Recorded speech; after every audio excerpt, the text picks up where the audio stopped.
আসসালামু আলাইকুম। আজকে আমি গরুর মাংস রান্না করব।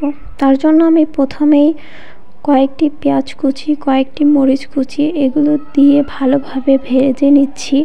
এগুলো ভেজে একদম পেরেস্তার মতো হয়ে আসলে এর মধ্যে দিয়ে দিব কয়েকটি এলাচ এবং কয়েকটি দারচিনি। এই পর্যায়ে আমি একটু পানি অ্যাড করে দিয়েছি যাতে পেঁয়াজগুলো পুড়ে না যায়। এখন এর মধ্যে দিয়ে দেব আদা বাটা, 1 চামচ রসুন বাটা এবং সামান্য পরিমাণে লবণ। এগুলো দিয়ে ভালোভাবে নেড়ে চেড়ে নেব।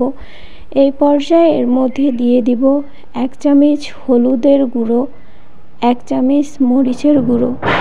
এগুলো দিয়ে ভালোভাবে আমি মশলাটাকে কষিয়ে নিব। মশলাটা কষানো হয়ে গেলে এর মধ্যে আমি সামান্য পরিমাণে পানি অ্যাড করে দিব। মশলাটা যাতে ভালোভাবে কষানো হয়। মশলাটা ভালোভাবে কষানো হয়ে গেলে আমি এর মধ্যে দিয়ে দিব 4 থেকে 5টি তেজপাতা। 4 থেকে 5টি তেজপাতা দিয়ে আবারও এগুলোকে কষিয়ে নেব। এই তেজপাতাগুলো আমাদের নিজেদেরই গাছের। এই পর্যায়ে আমি মশলাটা কষানো হয়ে গেলে এর মধ্যে দিয়ে দিব মাংসগুলো দিয়ে আবারও ভালোভাবে কষিয়ে নেব অনেকটা সময়। মাংসগুলো দেওয়ার পরে আমি সামান্য পরিমাণে একটু পানি দিব এবং এগুলোকে ভালোভাবে কষিয়ে নেব। ভালোভাবে নেড়ে চেড়ে কষানোর জন্য আমি মাংসগুলোকে ঢেকে রাখবো। তাছাড়া সিদ্ধ নাও হতে পারে। ভালোভাবে সিদ্ধ হয়ে আসার জন্য ঢেকে রেখে পরে কষিয়ে নিলে ভালো সিদ্ধ হয়। এই পর্যায়ে আমি মাংস রান্নাতে মাঝারি সাইজের 2টি আলু ব্যবহার করেছি। আপনাদের ইচ্ছা মতো আপনারা নিতে পারেন।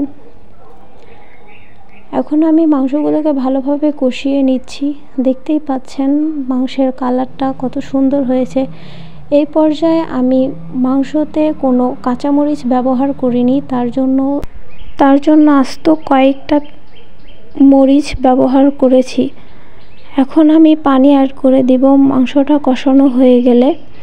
তারপরে ভালোভাবে নেড়েচেড়ে রেখে দিব। প্রায় 20 থেকে 25 মিনিটের মতো এটাকে একদম জালটা বাড়িয়ে রেখে জাল করে নিব। দেখতেই পাচ্ছেন আমার মাংস প্রায় হয়ে আসছে।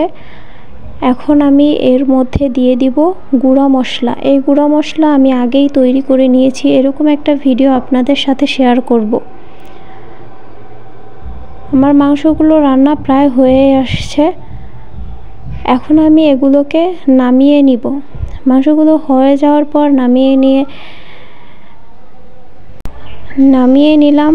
আর দেখতেই পাচ্ছেন আমার মাংস রান্নাটা দেখতে কত সুন্দর হয়েছে এবং খেতেও অনেক মজাদার হয়েছে। অবশ্যই আপনারা এটি ট্রাই করে দেখবেন। খুব সহজভাবে দেখিয়ে দিয়েছি কিভাবে মাংস রান্না করতে হয়।